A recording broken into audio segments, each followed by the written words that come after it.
نحمده ونصلي على رسوله الكريم اما بعد فاعوذ بالله من الشيطان الرجيم بسم الله الرحمن الرحيم رب اشرح لي صدري ويسر لي امري واحلل عقدة من لساني يفقهوا قولي۔ ناظرین، پروگرام دعا کیجئے کے ساتھ آپ کی خدمت میں حاضر ہے۔ آج ہم انشاءاللہ والدین کے لیے دعاؤں کے بارے میں بات کریں گے کہ ہم کس طرح ان کے لیے بہترین دعائیں کر سکتے ہیں، کیونکہ والدین وہ ہستی ہیں جن کے احسانات ہم پر سب سے زیادہ ہیں۔ ان کے احسانات کا بدلہ ہم چکا نہیں سکتے،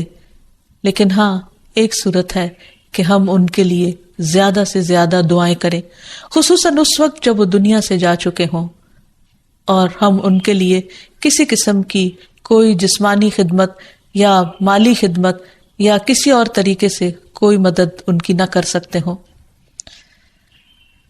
اللہ سبحانہ وتعالیٰ کو دعا کرنا بہت پسند ہے۔ اللہ تعالیٰ فرماتے ہیں وَقَالَ رَبُّكُمُ ادْعُونِي أَسْتَجِبْ لَكُمْ، اور تمہارے رب نے فرمایا کہ مجھ سے دعا کرو، میں تمہاری دعا قبول کروں گا۔ تو اللہ سبحانہ وتعالیٰ نے خود ہمیں حکم دیا ہے کہ مجھ سے مانگو، تو ہمیں اللہ سبحانہ وتعالیٰ کی اطاعت کرتے ہوئے مانگتے رہنا چاہیے۔ اور ویسے بھی ایک اور آیت میں آتا ہے وَإِذَا سَأَلَكَ عِبَادِي عَنِّي، اور جب آپ سے میرے بندے میرے بارے میں پوچھیں، یعنی اللہ سبحانہ وتعالیٰ کے بارے میں کہ ہمارا رب کہاں ہے، ہم اس سے کیسے دعا کریں، تو آپ ان کو بتائیے فَإِنِّي قریب، میں تو قریب ہوں، بہت قریب، دور نہیں ہوں، بیچ میں کسی اور کو لانے کی ضرورت ہی نہیں، سب سے زیادہ تو میں ہی تمہارے قریب ہوں۔ اجیب دعوت الداعی اذا دعانی، میں پکارنے والے کی پکار کا جواب دیتا ہوں جب بھی وہ مجھے پکارتا ہے، دن کو پکارتا ہے یا رات کو پکارتا ہے، غم میں پکارتا ہے یا غصے میں پکارتا ہے، بھوک میں پکارتا ہے یا بیماری میں پکارتا ہے، جب بھی پکارتا ہے میں اس کی پکار سنتا ہوں۔ تب اس کو کیا چاہیے کہ فَلْيَسْتَجِيبُوا لِي، چاہیے کہ وہ بھی میری بات مانے، یعنی اگر وہ چاہتے ہیں کہ ان کی دعائیں سنی جائیں تو انہیں میری اطاعت کرنی چاہیے۔ وَلْيُؤْمِنُوا بِي، اور چاہیے کہ مجھ پر ایمان لائیں، مجھ پر اعتماد کریں، مجھے اپنا رب مان لیں، لَعَلَّهُمْ يَرْشُدُونَ، شاید کہ وہ سیدھی راہ پائیں، ان کو صحیح راستہ مل جائے۔ ہوتا یہ ہے کہ جب انسان کی زندگی میں کوئی مشکل آتی ہے تو اس کے پیچھے کوئی مقصد ہوتا ہے، کوئی حکمت ہوتی ہے۔ اللہ سبحانہ وتعالیٰ اپنے بندے کو اپنے اور قریب کرنا چاہتا ہے، اس لیے وہ اس کو کسی نہ کسی ایسے دکھ، تکلیف یا پریشانی میں مبتلا کر دیتا ہے تاکہ بندہ اپنے رب کی طرف رجوع کرے، اس مشکل پر صبر کر کے اجر پائے، اللہ تعالیٰ کی طرف رجوع کر کے اور زیادہ دعا مانگے، کیونکہ دعا عبادت ہے، الدعاء هو العبادہ، اللہ سبحانہ وتعالیٰ کے نزدیک نہایت پسندیدہ، اس لیے ہمیں کثرت سے پکارتے رہنا چاہیے۔ اور جب بھی ہم دعا مانگے تو اس سے پہلے اللہ تعالیٰ کی حمد و ثنا ضرور بیان کرے۔ ایک حدیث میں آتا ہے عبداللہ بن مسعود رضی اللہ عنہ کہتے ہیں کہ میں نماز پڑھ رہا تھا اور نبی صلی اللہ علیہ وسلم، ابو بکر اور عمر ایک ساتھ تھے۔ جب میں بیٹھا تو اللہ تعالیٰ کی حمد و ثنا بیان کی، پھر نبی صلی اللہ علیہ وسلم پر درود بھیجا، پھر اپنے لیے دعا کی، تو نبی صلی اللہ علیہ وسلم نے فرمایا مانگو عطا کیا جائے گا، مانگو عطا کیا جائے گا۔ تو اس سے پتہ یہ چلتا ہے کہ دعا سے پہلے اللہ تعالیٰ کی حمد و ثنا بیان کرنا ضروری ہے۔ اللہ تعالیٰ کی حمد و ثنا کے بے پناہ کلمات ہیں، لیکن آج ہم ان کلمات میں سے ایک کلمہ جو اللہ تعالیٰ کو بے حد محبوب ہے وہ آپ کو بتاتے ہیں، جو نماز کے آغاز میں بھی پڑھا جاتا ہے، اور نماز کے علاوہ بھی اگر اللہ تعالیٰ کی حمد و ثنا کرنا ہو تو اس دعا کو پڑھ سکتے ہیں۔ سبحانک اللہم وبحمدک وتبارک اسمک وتعالی جدک ولا الہ غیرک، اے اللہ تو پاک ہے اپنی تعریف کے ساتھ، تیرا نام بڑا ہی برکت والا ہے، تیری بزرگی بلند و برتر ہے، تیرے علاوہ کوئی بھی الہ نہیں ہے۔ تو بہرحال والدین کے لیے دعا کرنے سے پہلے اللہ سبحانہ وتعالیٰ کی حمد و ثنا بیان کیجیے، پھر نبی صلی اللہ علیہ وسلم پر درود بھیجیے، اور پھر اپنے ماں باپ کے لیے دعائیں کیجیے، کیونکہ یہ اللہ تعالیٰ کا حکم بھی ہے وَقُلْ رَبِّ ارْحَمْهُمَا كَمَا رَبَّيَانِي صَغِيرًا، اور آپ کہہ دیجئے اے میرے رب ان دونوں پر رحم کیجئے، یعنی والد پر بھی اور والدہ پر بھی، جیسے انہوں نے مجھے چھوٹا سا پالا تھا، بچپن میں پالا تھا، جب میں نہ خود کھا سکتا تھا، نہ پی سکتا تھا، اور نہ خود اپنے آپ کو صاف کر سکتا تھا، تو انہوں نے دن رات بغیر کسی وقفے کے میری خدمت کی۔ تو اے رب اب جب کہ وہ بڑے ہو گئے ہیں، وہ تیری رحمت کے محتاج ہیں، تو ان پر رحمت فرما اور ان کی مشکلات آسان فرما۔ پھر اسی طرح والدین اگر زندہ ہو تو بھی دعا کی جائے، اور اگر وہ فوت ہو جائیں تو وہ اور بھی زیادہ دعاؤں کے مستحق ہو جاتے ہیں۔ جب برزخ میں والدین کا درجہ بڑھا دیا جاتا ہے، یعنی بلند کیا جاتا ہے، تو وہ پوچھتے ہیں کہ ہمیں درجے کی یہ بلندی کیوں کر حاصل ہوئی؟ تو انہیں بتایا جاتا ہے کہ یہ تمہاری اولاد کی دعا کی وجہ سے۔ ویسے بھی جب انسان فوت ہو جاتا ہے تو اس کے اپنے عمل کا سلسلہ ختم ہو جاتا ہے۔ 3 چیزیں مرنے کے بعد بھی فائدہ دیتی ہیں، جن میں سے ایک صدقہ جاریہ ہے، دوسرے ایسا علم جو انسان اپنے پیچھے چھوڑ جائے جس سے لوگ فائدہ اٹھائیں، اور تیسرے ولد صالح یدعو لہ، نیک اولاد جو اپنے والدین کے لیے دعائیں کرے، یعنی بیٹے کی دعا یا بچوں کی دعا اپنے والدین کے حق میں قبول ہوتی ہے، اس لیے خوب خوب دعائیں کرنی چاہیے۔ ہم دیکھتے ہیں کہ مختلف پیغمبر بھی اپنے رب سے اپنے والدین کے لیے دعائیں کرتے رہے ہیں، جن میں نوح علیہ السلام کی دعا ہے۔ وہ کہتے ہیں رب اغفر لی ولوالدی ولمن دخل بیتی مؤمنا وللمؤمنین والمؤمنات، اے میرے پروردگار مجھے بخش دے اور میرے والدین کو بخش دے، اور ہر اس شخص کو جو میرے گھر میں مومن کی حیثیت سے داخل ہوا ہو ان سب کو بھی بخش دے۔ اسی طرح ابراہیم علیہ السلام کی دعا ہے ربنا اغفر لی ولوالدی وللمؤمنین یوم یقوم الحساب، اے ہمارے پروردگار مجھے، میرے والدین اور تمام مومنوں کو اس دن معاف کر دینا جس دن حساب لیا جائے گا۔ پھر اسی طرح ہم دیکھتے ہیں کہ صحابہ کرام اپنے والدین کے لیے دعائیں کیا کرتے تھے، جن میں خاص طور پر حضرت ابو ہریرہ کا ذکر ملتا ہے کہ وہ ایمان لے آئے تھے لیکن ان کی والدہ مشرکہ تھیں، اور وہ نبی صلی اللہ علیہ وسلم کے بارے میں ایسے کلمات کہہ دیتی جس سے ان کو بہت تکلیف ہوتی۔ تو ایک مرتبہ اسی طرح کے کچھ کلمات سن کر وہ روتے ہوئے نبی صلی اللہ علیہ وسلم کے پاس آئے، کہنے لگے کہ یا رسول اللہ صلی اللہ علیہ وسلم آپ میری والدہ کی ہدایت کی دعا کیجیے۔ بہرحال آپ صلی اللہ علیہ وسلم نے ہاتھ اٹھا دیے، ان کے لیے دعا کی، اور جب حضرت ابو ہریرہ واپس گھر پہنچے تو ان کی والدہ اسلام قبول کر چکی تھی۔ حقیقت یہ ہے کہ والدین کے لیے خود بھی دعا کرنی چاہیے اور دوسروں سے بھی دعا کی درخواست کرنی چاہیے۔ پھر اسی طرح ہم دیکھتے ہیں کہ ایک مرتبہ ابو ہریرہ جب اپنے وطن پہنچے تو بڑی اونچی آواز میں کہا اماں جان السلام علیکی ورحمۃ اللہ وبرکاتہ۔ انہوں نے جواب دیا وعلیک السلام ورحمۃ اللہ وبرکاتہ۔ پھر ابو ہریرہ کہنے لگے اللہ تعالیٰ آپ پر رحم فرمائے جیسا کہ آپ نے بچپن میں میری پرورش فرمائی۔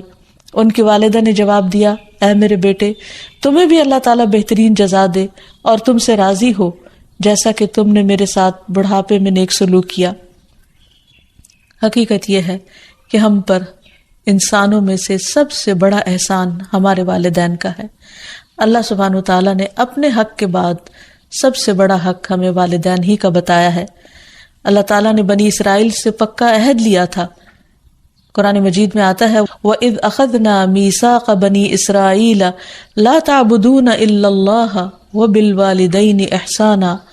اور وہ وقت یاد کرو جب ہم نے بنی اسرائیل سے یہ پختہ عہد لیا کہ تم لوگ اللہ کے سوا کسی کی عبادت نہ کرو گے اور والدین کے ساتھ احسان کرو گے۔ تو حقیقت یہ ہے کہ والدین کے ساتھ احسان کرنا اس لیے ضروری ہے کہ ہم ان کا حق ادا نہیں کر سکتے جتنی وہ محبت کے ساتھ ہمیں پالتے ہیں۔ بچے والدین کی خدمت عزت کرتے بھی ہیں تو بعض اوقات مشکل میں پڑ کر بد دلی کے ساتھ، اس محبت کے ساتھ نہیں جو والدین کی محبت اپنی اولاد کے لیے ہوتی ہے، اور وہ ہر کام خوشی خوشی کرتے ہیں۔ والدین اپنے بچوں کے بڑا ہونے کی دعائیں مانگتے ہیں، لیکن جب والدین بوڑھے ہو جاتے ہیں تو بچے ان کے خیر و عافیت کے ساتھ دنیا سے رخصت ہونے کی دعائیں مانگتے ہیں۔ والدین میں سے بھی خاص طور پر ماں کا حق ادا کرنا اور بھی زیادہ ضروری ہے، کیونکہ باپ کے مقابلے میں بچے کی پیدائش، تعلیم اور تربیت میں ماں کا حصہ اور ہاتھ زیادہ ہوتا ہے، وہ تکلیفیں بھی زیادہ اٹھاتی ہے۔ اور والدین کے لیے دعائیں کرنے کے ساتھ ساتھ ان کے ساتھ ادب اور احترام کا سلوک بھی کرنا چاہیے، خواہ وہ مسلمان نہ بھی ہوں، خواہ وہ اللہ تعالیٰ کے فرما بردار نہ بھی ہوں۔ اس سلسلے میں ہم دیکھتے ہیں کہ حضرت اسما کی والدہ ان کے پاس آئیں جو کہ ابھی اسلام قبول نہیں کی تھی، تو وہ نبی صلی اللہ علیہ وسلم کی خدمت میں حاضر ہوئیں اور پوچھا کہ میری والدہ میرے پاس آئی ہیں اور بہت رغبت کے ساتھ مجھ سے ملنا چاہتی ہیں، تو کیا میں ان سے مل سکتی ہوں، ان کی مدد کر سکتی ہوں؟ تو آپ نے فرمایا تھا صلی امکی، تم اپنی ماں کے ساتھ صلہ رحمی کرو۔ اس بارے میں اللہ سبحانہ وتعالیٰ قرآن مجید میں بھی حکم دیتے ہیں کہ وَإِن جَاهَدَاكَ عَلَىٰ أَن تُشْرِكَ بِي مَا لَيْسَ لَكَ بِهِ عِلْمٌ فَلَا تُطِعْهُمَا وَصَاحِبْهُمَا فِي الدُّنْيَا مَعْرُوفًا، کہ اگر وہ تجھ پر دباؤ ڈالیں کہ تو میرے ساتھ کسی ایسی چیز کو شریک بنائے جس کا تجھے کچھ علم نہیں، تو تم ان کا کہنا نہ ماننا، البتہ دنیاوی معاملات میں ان کے ساتھ بھلا سلوک کرنا، ان کے ساتھ بھلائی کے ساتھ رفاقت کرنا، یعنی عمدہ طریقے سے، اچھے طریقے سے زندگی بسر کرنا۔ دعا ایسی چیز ہے جو انسان کی تقدیر کو بدل دیتی ہے۔ عام طور پر ہم اپنے خاندانی زندگی میں، گھریلو زندگی میں جب پریشان ہوتے ہیں تو ہم سمجھتے ہیں کہ شاید یہ مشکلات زندگی کا حصہ ہیں اور ان میں کبھی کوئی تبدیلی نہیں ہو سکتی، حالانکہ اللہ سبحانہ وتعالیٰ کے لیے کسی بھی چیز کو بدلنا کچھ بھی مشکل نہیں۔ بعض اوقات ہمیں شیطان یہ وسوسہ ڈالتا ہے کہ یہ چیز تمہاری تقدیر میں لکھ دی گئی تھی، اس لیے اب اس سے کوئی نجات کا راستہ نہیں، حالانکہ حدیث میں واضح طور پر آتا ہے، رسول اللہ صلی اللہ علیہ وسلم نے فرمایا کوئی چیز تقدیر کو بدل نہیں سکتی سوائے دعا کے، اور کوئی چیز عمر میں اضافہ نہیں کرتی سوائے نیکی کے، یعنی اگر انسان دوسروں کے ساتھ خیر و بھلائی کرتا رہتا ہے تو یہ چیز اس کے عمر میں اضافے کا ذریعہ بنتی ہے۔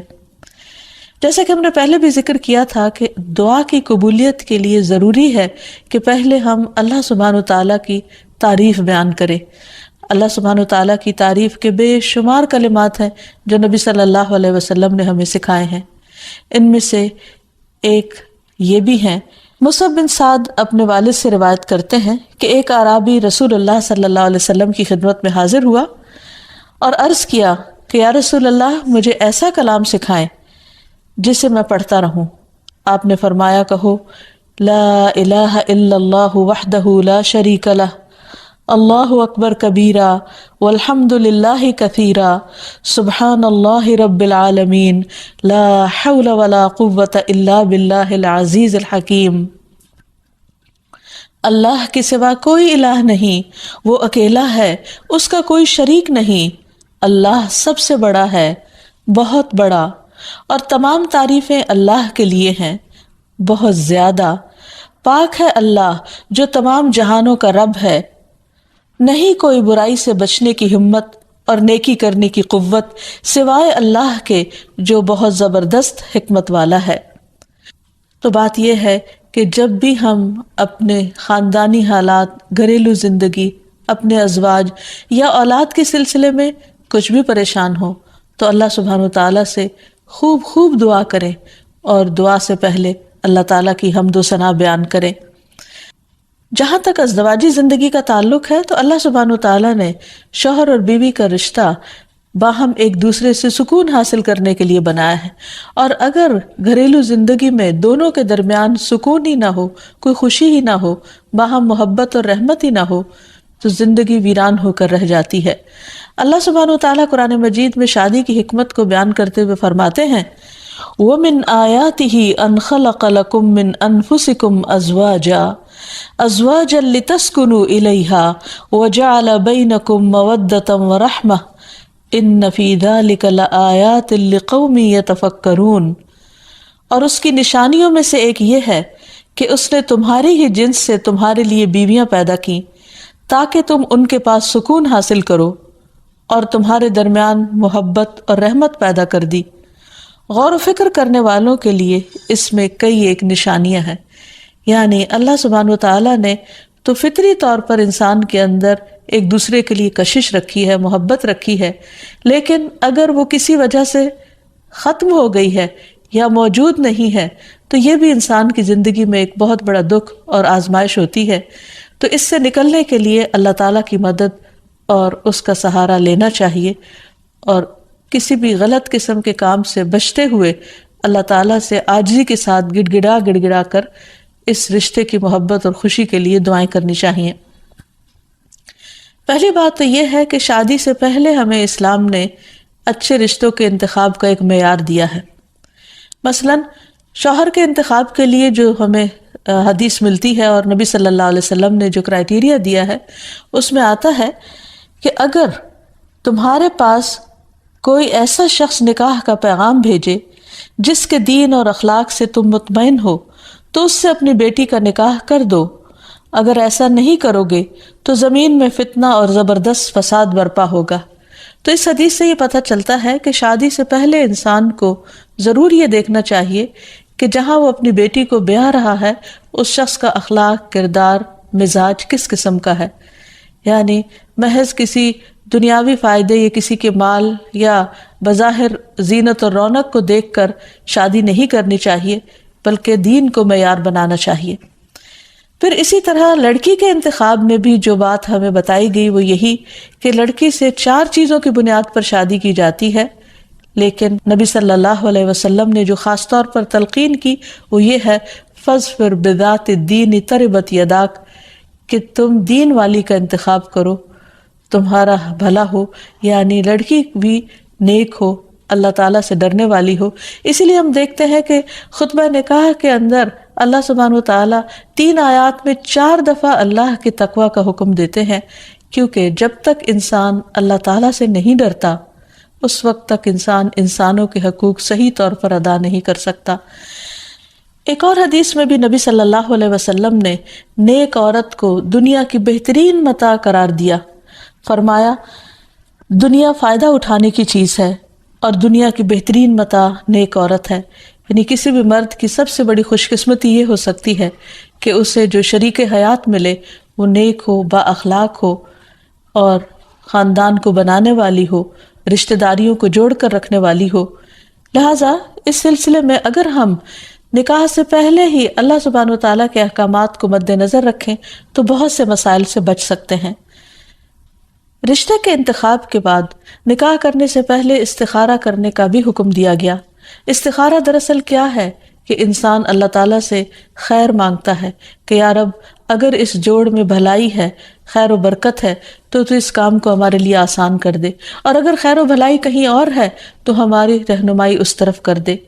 استخارے کی باقاعدہ دعا نبی صلی اللہ علیہ وسلم نے سکھائی ہے، اور صحابہ کہتے ہیں کہ آپ ہمیں قرآن کی سورت کی طرح یہ دعا سکھایا کرتے تھے۔ ہمیں بھی اس دعا کو یاد کر لینا چاہیے، نہ صرف یہ کہ شادی اور نکاح بلکہ دیگر مواقع پر بھی جب انسان زندگی میں کوئی اہم فیصلے کرنے جا رہا ہو تو اس دعا کو ضرور پڑھ لے۔ پھر یہ کہ نکاح ہونے کے بعد بھی انسان خواہ بظاہر حالات درست بھی کیوں نہ ہوں، باہم ایک دوسرے کے ساتھ محبت اور ایک دوسرے کی خیر و بھلائی کی دعائیں مانگتا رہے۔ اس سلسلے میں جو ہمیں ایک بہترین دعا قرآن مجید میں سکھائی گئی ہے وہ ہے ربنا ہب لنا من ازواجنا وذریاتنا قرۃ اعین واجعلنا للمتقین اماما۔ اے ہمارے رب، ہمیں ہماری بیویوں اور اولادوں سے آنکھوں کی ٹھنڈک عطا فرما اور ہمیں متقین کا امام بنا، یعنی ہماری جو آئندہ نسل ہو یا جو ہماری آئندہ جنریشنز ہوں وہ نیک ہوں، خدا خوفی رکھنے والی ہوں۔ اور یہ کہ ہمیں اپنے ازواج سے اور اولاد سے آنکھوں کی ٹھنڈک دے، یعنی خوشی عطا کر کے ہم جب ان کو دیکھیں اور ان کی زندگی میں ان کو پھلتا پھولتا دیکھیں اور خوش دیکھیں تو ان کی خوشیوں سے ہمیں خوشیاں نصیب فرما۔ اسی طرح رسول اللہ صلی اللہ علیہ وسلم نے ایک اور دعا بھی سکھائی ہے کہ جس میں برے ساتھی اور ایسے شوہر یا ایسی بیوی سے پناہ مانگی گئی ہے کہ جو انسان کو وقت سے پہلے بوڑھا کر دیں۔ حدیث میں آتا ہے اللہم انی اعوذ بک من جار السوء ومن زوج تشیبنی قبل المشیب۔ اے اللہ، میں تیری پناہ طلب کرتا ہوں برے پڑوسی سے اور ایسے ساتھی سے جو مجھے بڑھاپے سے پہلے بوڑھا کر دے، یعنی اس کے بد اخلاقی اور اس کے برے کردار یا اس کی طرف سے ملنے والی اذیتوں سے انسان اپنی صحت کو کھو دے یا اس کی جان کو روگ لگ جائے، تو ایسے صورت میں بھی دعا سکھائی گئی ہے اور اس کو پڑھتے رہنا چاہیے، کیونکہ شیطان کا سب سے پسندیدہ کام یہی ہے کہ وہ شوہر اور بیوی کے درمیان اختلاف پیدا کرے اور ان دونوں کو باہم ایک دوسرے سے جدا کرے یا ایک دوسرے کے لیے باعث اذیت بنا دے۔ ایک انسان کے پاس اگر دنیا بھر کی دولت بھی ہو اور اگر وہ انتہائی کامیاب انسان ہو، لیکن اس کے گھر میں سکون نہ ہو، اس کے گھر میں خوشی نہ ہو، یا جو سب سے قریبی ساتھی ہے اس کے ساتھ اس کی نہ بنتی ہو، تو انسان کے لیے ایک بہت بڑی آزمائش ہے۔ تو اس لیے انسان کو ہمیشہ چوکنا رہنا چاہیے، انسانی شیطانوں سے بھی اور جناتی شیطانوں سے بھی، کہ وہ اس رشتے کے اندر کسی قسم کا کوئی خلل پیدا کریں۔ اسی طرح ازواج کے علاوہ اولاد کے لیے بھی ہمیں قرآن و سنت میں دعائیں سکھائی گئی ہیں اور ان کا بھی اہتمام کرنا چاہیے۔ انسان اپنی زندگی میں اپنی بہترین کمائی اپنی اولاد ہی کو سمجھتا ہے، اور انسان اپنی زندگی کا بہترین سرمایہ اپنی اولاد پر خرچ کرتا ہے، اور اپنے بعد بھی ان کے لیے ہر طرح کی راحتیں اور نعمتیں چھوڑ کر جانا چاہتا ہے۔ لیکن اگر اولاد نیک ہو تو وہ والدین کے لیے صدقہ جاریہ بھی بنتی ہے، اور والدین کے خون پسینے کی کمائی کو ان کی زندگی میں اور ان کی زندگی کے بعد بہترین جگہوں پر استعمال کرتی ہے۔ لیکن اگر اولاد بگڑی ہوئی ہو تو زندگی میں بھی انسان کے لیے اذیت اور عذاب ہے، اور بعد میں بھی اس کے مال کو ضائع کرنے والی ہوتی ہے اور اس کے لیے بدنامی کا سبب بنتی ہے۔ اس لیے خصوصی طور پر اولاد کے لیے دعائیں کرتے رہنا چاہیے۔ نبی صلی اللہ علیہ وسلم نے فرمایا، 3 قسم کے لوگوں کی دعائیں قبول ہوتی ہیں اور ان کی قبولیت میں کوئی شک و شبہ نہیں: مظلوم کی دعا، مسافر کی دعا، اور والد کی دعا اپنی اولاد کے لیے۔ یعنی جب باپ اپنے بچوں کے لیے دعا کرتا ہے تو وہ دعا بھی قبول ہوتی ہے۔ اسی طرح نبی صلی اللہ علیہ وسلم نے اس بات سے بھی منع کیا کہ کوئی اپنی اولاد کے خلاف دعا کرے یا اس کو بد دعا دے، کیونکہ وہ بھی قبول ہو جاتی ہے اور پھر انسان کے لیے پریشانی کا باعث بنتی ہے۔ اس سلسلے میں نبی صلی اللہ علیہ وسلم نے فرمایا، اپنی اولاد کو بد دعا نہ دو، ایسا نہ ہو کہ وہ اللہ کی طرف سے قبولیت کی گھڑی ہو اور وہ تمہارے لیے قبول کر لے، اور اگر انسان کی ایسی دعا قبول ہو جائے تو پھر انسان کے لیے سخت پریشانی کا باعث ہو سکتی ہے یہ بات۔ پھر اسی طرح یہ ہے کہ اگر کسی کی اولاد نہ ہو تو اس کے لیے بھی دعا سکھائی گئی ہے، اور وہ دعا ابراہیم علیہ السلام کی دعا ہے، جس میں وہ کہتے ہیں، رب ہب لی من الصالحین، اے میرے رب مجھے نیک اولاد عطا فرما، صالح لوگوں میں سے عطا فرما۔ فبشرناہ بغلام حلیم، تو ہم نے اسے ایک بردبار بیٹے کی بشارت دی، یعنی اللہ سبحانہ وتعالیٰ نے ان کی دعا سن لی، اور یہ دعا بہت عرصے کے بعد سنی گئی تھی، لیکن بہرحال سن لی گئی۔ ابراہیم علیہ السلام اللہ کے دوست تھے اور مستجاب الدعوات تھے، ان کی دعائیں قبول ہوتی تھی۔ لیکن یہاں یہ بات بھی پتہ چلتی ہے کہ دعا کی قبولیت کا مطلب یہ نہیں کہ جس وقت انسان منہ سے کوئی بات نکالے اسی وقت پوری ہو جائے۔ اس کی پورے ہونے میں بعض اوقات کئی سال گزر سکتے ہیں، جیسے ہم دیکھتے ہیں یوسف علیہ السلام کے واقعے میں، ابراہیم علیہ السلام اور دیگر پیغمبروں کے سلسلے میں۔ اور پھر ہم اس بارے میں یہ بھی دیکھتے ہیں کہ جس طرح ابراہیم علیہ السلام کی دعائیں قبول ہوئی تو انہوں نے اپنے رب کا اس پر شکر بھی ادا کیا اور فرمایا، الحمدللہ الذی وہب لی علی الکبر اسماعیل و اسحاق ان ربی لسمیع الدعاء، کہ اللہ کا شکر ہے جس نے مجھے بڑھاپے میں اسماعیل اور اسحاق جیسی اولاد دی، بلا شبہ میرا پروردگار دعائیں سننے والا ہے۔ اور حقیقت یہ ہے کہ اللہ تعالیٰ پیغمبروں کی بھی سنتا ہے اور پیغمبروں کے علاوہ باقی لوگوں کی بھی دعائیں سنتا ہے۔ اس لیے اولاد کی طرف سے کبھی بھی مایوس نہیں ہونا چاہیے، نہ ہونے کی شکل میں بھی اور ہونے کے بعد ان کی نیکی اور خیر اور بھلائی کے سلسلے میں بھی۔ اور اس میں ہم دیکھتے ہیں کہ زکریا علیہ السلام کی بھی اولاد نہیں تھی، تو وہ بھی بڑھاپے تک مایوس نہیں ہوئے اور دعا مانگتے رہے۔ اور اس سلسلے میں آتا ہے کہ وہ جب دعا مانگتے تو کہتے، رب ہب لی من لدنک ذریۃ طیبہ انک سمیع الدعاء، کہ اے میرے پروردگار مجھے اپنے پاس سے نیک اور پاکیزہ سیرت اولاد عطا فرما، تو ہی دعا کا سننے والا ہے۔ یعنی پیغمبر ہمیشہ صرف اولاد کی دعا نہیں کرتے بلکہ نیک اولاد کی دعا کرتے ہیں۔ اولاد کا ہونا اللہ سبحانہ وتعالیٰ کا ایک بہت بڑا انعام اور بندے پر بہت بڑا احسان ہے۔ اسی لیے ہم دیکھتے ہیں کہ اولاد انسان کے لیے اگر نیک ہو تو راحت، رحمت، آرام اور چین اور آنکھوں کی ٹھنڈک کا ذریعہ ہوتی ہے۔ نبی صلی اللہ علیہ وسلم حضرت حسن اور حسین کو اپنے پھول کہا کرتے تھے کہ یہ دونوں میری دنیا کے پھول ہیں۔ ایک اور حدیث سے ہمیں پتہ چلتا ہے کہ اولاد انسان کی بہترین کمائی ہے۔ فرمایا ان اولادکم من اطیب کسبکم، تمہاری اولاد تمہاری سب سے بہترین کمائی ہے، بس اپنی اولاد کی کمائی میں سے کھاؤ، یعنی وہ انسان کے لیے حلال ہے، جائز ہے۔ پھر اسی طرح بیٹیاں جو ہیں ان کی تعلیم و تربیت اور ان کی پرورش بھی ایک بہت خیر و بھلائی اور جنت کمانے کا ذریعہ ہے، لیکن اس کے ساتھ ساتھ یہ بھی یاد رکھنا چاہیے کہ اولاد ایک رسپانسبلٹی بھی ہے، ان کے بارے میں سوال بھی کیا جائے گا کہ ان کی تربیت کس طرح کی۔ پھر خصوصی طور پر اسے ماں کی ذمہ داری قرار دیا گیا، اگرچہ ماں اور باپ دونوں ذمہ دار ہیں، لیکن عورت سے اس کے گھر والوں یعنی اس کے بچوں کے بارے میں اس سے سوال ہوگا کہ اس نے ان کی تربیت کیسے کی۔ تو اس لیے ہم سب پر لازم ہے کہ ہم اپنے بچوں کی دینی اور دنیاوی دونوں طرح سے بہترین تربیت کرنے کی کوشش کریں۔ تو آخر میں ہم دیکھتے ہیں کہ جو دعائیں ہمیں خاص طور پر اولاد کے لیے مانگنی چاہیے وہ ان کی نیکی، تقوی اور اصلاح کی ہیں، پیدائش سے پہلے بھی اور بعد میں بھی۔ پیدائش سے پہلے رب ہب لی من الصالحین، کہ اے رب مجھے صالح اولاد عطا کر۔ پھر اسی طرح رب ہب لی من لدنک ذریۃ طیبہ انک سمیع الدعاء، اے میرے پروردگار مجھے اپنی طرف سے نیک اور پاکیزہ اولاد عطا فرما، بے شک تو ہی دعا کا سننے والا ہے۔ پھر اسی طرح اپنی اولاد کو شیطان مردود سے بچانے کی بھی دعا کرنی چاہیے، جیسے حضرت مریم علیہ السلام کی والدہ نے ان کی پیدائش کے وقت یہ دعا مانگی تھی، وَإِنِّي أُعِيذُهَا بِكَ وَذُرِّيَّتَهَا مِنَ الشَّيْطَانِ الرَّجِيمِ، اور بے شک میں اس کو اور اس کی اولاد کو شیطان مردود سے تیری پناہ میں دیتی ہوں۔ پھر اسی طرح ایسی اولاد مانگنی چاہیے کہ جو انسان کے لیگیسی کو آگے لے کر چل سکے اور اس کے علمی ورثے کو سنبھالنے والی ہو، جیسے زکریا علیہ السلام نے دعا کی تھی۔ پھر اسی طرح اولاد کے اللہ تعالیٰ کے راستے میں قبول ہونے کی بھی دعا کرنی چاہیے، جیسے حضرت مریم کی والدہ نے ان کے لیے دعا کی تھی کہ ربی انی نذرت لک ما فی بطنی محررا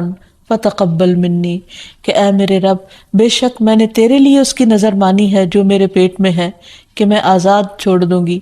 سو مجھ سے قبول فرما، بے شک تو سب کچھ سننے سب کچھ جاننے والا ہے۔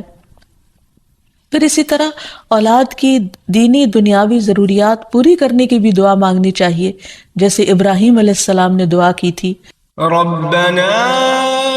انی اسکنت من ذریتی بواد غیر ذی زرع عند بیتک المحرم ربنا ليقيموا الصلاة فاجعل أفئدة من الناس تهوي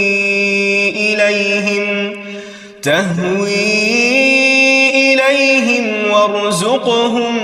من الثمرات لعلهم يشكرون۔